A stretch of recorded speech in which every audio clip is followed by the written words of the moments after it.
रात के 1:27 बज रहे थे। पाटलिपुत्र जंक्शन लगभग खाली हो चुका था। प्लेटफॉर्म नंबर 5 पर धुंध फैल चुकी थी और पीली लाइटें फड़फड़ा रही थीं।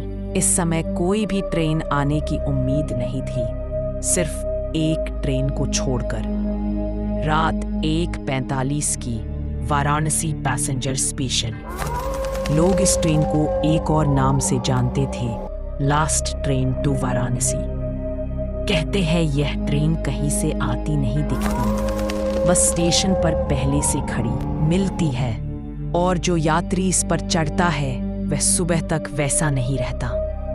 उस रात अभिषेक चौहान वहां खड़ा था, 26 साल का, थकान से टूटा हुआ, घर लौटने की जल्दी में। उसे किसी ने चेतावनी भी दी थी कि इस समय ट्रेन न लेना, लेकिन उसके पास और कोई विकल्प नहीं था। जब घड़ी में 1:45 हो रहे थे, प्लेटफॉर्म पर अचानक एक ठंडी हवा चली और अगले ही पल ट्रेन वहां खड़ी थी।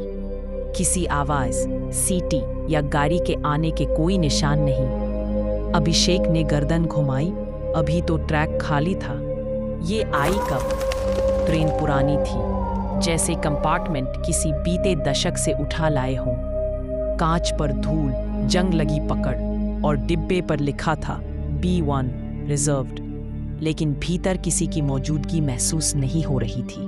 अजीब बात है, पूरा B1 कोच खाली है। रिजर्वेशन चार्ट नहीं लगा, AC चल नहीं रहा, और यहाँ ठंड, बहुत अजीब ठंड है। अभिषेक ने सीट नंबर 43 पर बैग रखा और खिड़की के पास बैठ गया। ट्रेन चल पड़ी। सन्नाटा इतना गहरा कि पटरियों की आवाज भी डर पैदा कर रही थी। करीब 10 मिनट बाद उसे महसूस हुआ कि अगले कंपार्टमेंट से कोई धीमी सुबकने की आवाज आ रही थी, जैसे कोई रो रहा हो, पर आवाज इंसानी से ज्यादा किसी और चीज की लग रही थी। अभिषेक ने सोचा कोई यात्री होगा। उसने आवाज नजरअंदाज की, लेकिन कुछ देर बाद थक थक थक सीट के नीचे से किसी ने 3 बार जोर से मारा। वह उछल पड़ा, नीचे झुककर देखा, पर वहां कुछ नहीं था, बस एक पुरानी जंजीर फर्श से लटक रही थी, धीरे धीरे हिलती हुई, जबकि हवा बंद थी। 2:21 AM ट्रेन एक छोटे से अंधेरे स्टेशन से गुजरी, बिना रुके।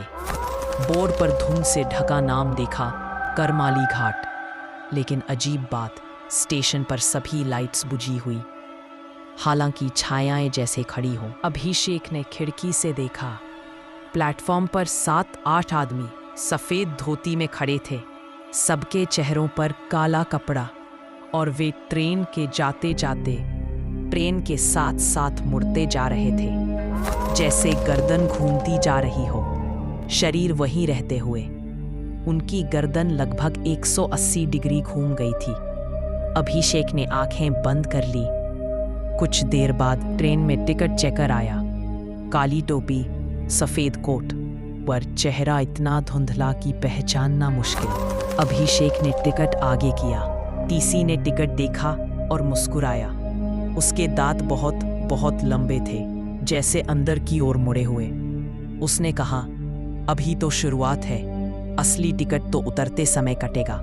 अगले ही पल टीसी गायब, बिना किसी कदमों की आवाज के। अभिषेक का दिल तेजी से धड़कने लगा। उसने दरवाजा खोला दूसरे कोच में जाने के लिए, लेकिन सामने का कोच पूरा खाली था। सीटें नहीं, पंखे नहीं, कांच नहीं, सिर्फ अंधेरा और धुआं। 2:57 AM ट्रेन अचानक रुकी। बाहर कहीं जंगल जैसा था, घना अंधेरा, और बीच में एक प्लेटफॉर्म। सिर्फ एक लालटेन जल रही थी। ट्रेन के दरवाजे खुद ब खुद खुल गए। अभिषेक ने बाहर झांक कर देखा। प्लेटफॉर्म पर एक नन्ही बच्ची बैठी थी, पैर झुलाती हुई और गुनगुनाती हुई। माँ कहती थी, आखिरी ट्रेन मत पकड़ना।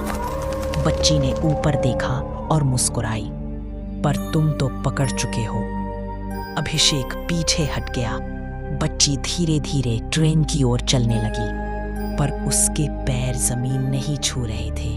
उसने ट्रेन में चढ़ने ही वाली थी कि दरवाजे अचानक बंद हो गए और ट्रेन चल दी। बच्ची सीधे उसकी खिड़की के पास आकर दिखाई दी। ट्रेन चल रही थी, पर बच्ची उतनी ही तेज साथ दौड़ रही थी। उसके चेहरे पर मासूम मुस्कान, उसकी आंखें सफेद, बिना पुतली के। मैंने समय देखा। ट्रेन 1:45 पर चली थी। अब 3 बजे पार हो गए, लेकिन हम वाराणसी के आसपास भी नहीं। ट्रैक कहीं ले ही नहीं जा रहा। मैं बार बार वही उसी जगह गुजरते देख रहा हूँ। क्या मैं फंस गया हूँ? 1:42 AM पर कोच में एक बूढ़ी महिला बैठी थी।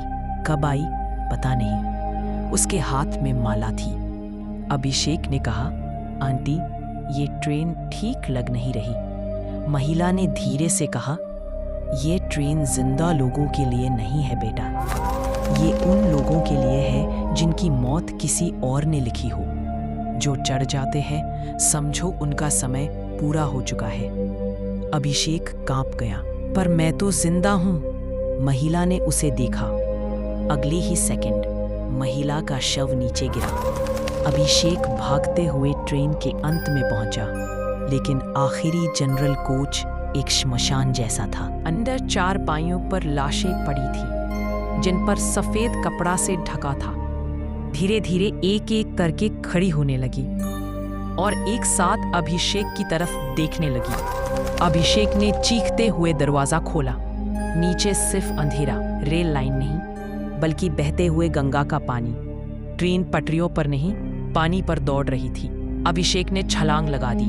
रात 3:45 पर लोगों ने गंगा पर एक पुरानी ट्रेन की परछाई देखी, जो बिना आवाज बहाव के विपरीत दिशा में चल रही थी। यह ट्रेन स्टेशन से नहीं चलती, ये मन से चलती है।